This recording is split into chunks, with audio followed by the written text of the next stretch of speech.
Ukrainians haven't chosen their new leaders in Kiev, but Washington has already thrown its support behind the interim government there. And the White House has cemented that support by hosting Ukraine's interim prime minister. The U.S. has pledged $1 billion in loan guarantees to Kiev. Moscow says the U.S. would break its own laws if they go through with this. Under the Foreign Assistance Act, it's illegal to fund a government of any country whose duly elected head of government is deposed by a coup. But the U.S. doesn't consider it a coup. To talk more about this meeting that just wrapped up, I'm joined by Eric Draitser, geopolitical analyst at StopImperialism.com. Eric, hello. Before you speak, I want you to listen to this soundbite. And we saw in the Maidan how ordinary people from all parts of the country had said that we want to change.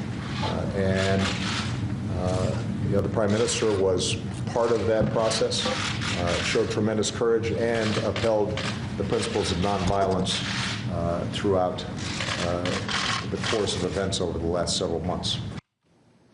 Nonviolence? I mean, was it really nonviolent? President Obama has said that, in your opinion, how do you see that? I mean, what about the rioters throwing Molotov cocktails and shooting at the police?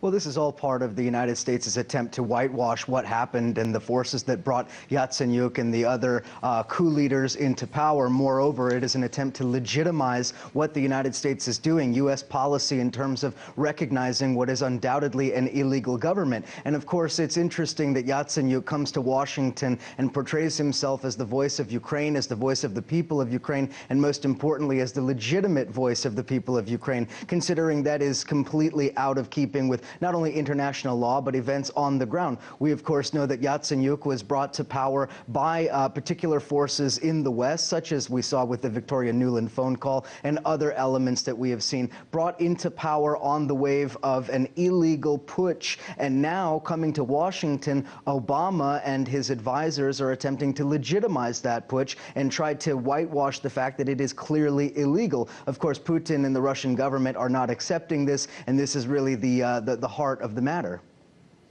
You know, President Obama talked about that the people of Ukraine have the right to choose their own direction for the future. Do you think he also meant those in the south and east of the country? We've seen people taking to the streets in thousands to protest what happened in Kiev.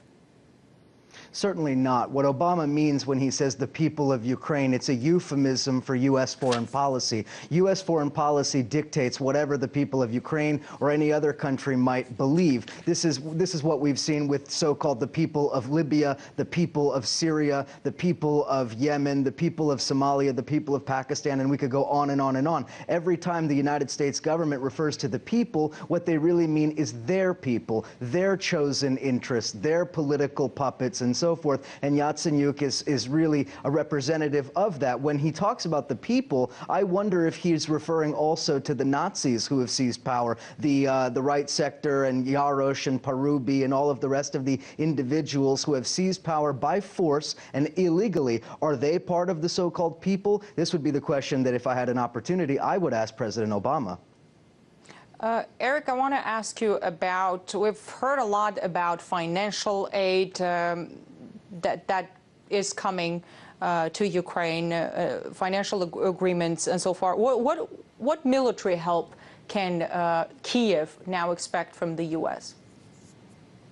Well, in terms of military help, I think that this is probably out of the question. For one, there is no relevant treaty under which the Western powers could actually provide military assistance to Ukraine. Although NATO has attempted to expand its influence and hegemony into Ukraine, Ukraine is not a NATO partner. It is not officially part of NATO. Therefore, there is no relevant treaty under which they could be protected militarily. And I think it's also important to note that the military of Ukraine itself is not necessarily behind Yatsenyuk and the putsch government in Kiev. We saw recently an attempt to mobilize the military, and only a tiny fraction of the military actually showed up for duty in loyalty to the so-called government in Kiev. We've seen high-level defections within the military bureaucracy. We have seen countless individuals, high-ranking individuals who have sworn loyalty either to Crimea or to their respective regions, or simply refused to swear loyalty to Kiev. So the question question then is, when Yatsenyuk talks about military resistance, resisting so-called Russian aggression, who exactly is he referring to? And quite frankly, I would also ask, what Russian aggression is he referring to? Because, of course, we saw last week Yatsenyuk making the outlandish claim regarding Russian tanks on the streets, tanks which do not exist, to which there's no evidence showing any Russian tanks outside of the treaty, the Sevastopol base. So again, when we're talking about Yatsenyuk and his statements, what we're really talking about are the statements of the United States and the State Department, those who brought Yatsenyuk into power.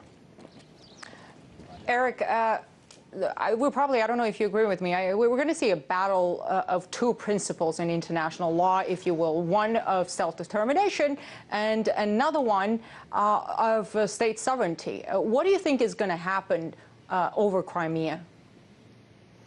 Well, it's still difficult to say, because it looks like the Crimean government, which has already moved towards independence and de facto independence from Ukraine, and possibly moving towards, well, at least certainly closer to the Russian Federation, it remains to be seen what course is going to be taken, because, of course, the United States and the NATO powers have already established the historical precedent, not only with Kosovo, but also with South Sudan and a number of other instances where the United States, when it serves their agenda, supports self-determination and is not particularly interested in the sovereignty of nations that oppose its policies. However, in the case of Crimea, of course, Washington has already dismissed out of hand the notion that Crimea has the right to self-determination, that Crimea has the right to independence. So it is correct to say that there is a certain conflict, not only with international law, but with the precedent that's been established by the United States and the Western powers. And of course, it is utter hypocrisy for Obama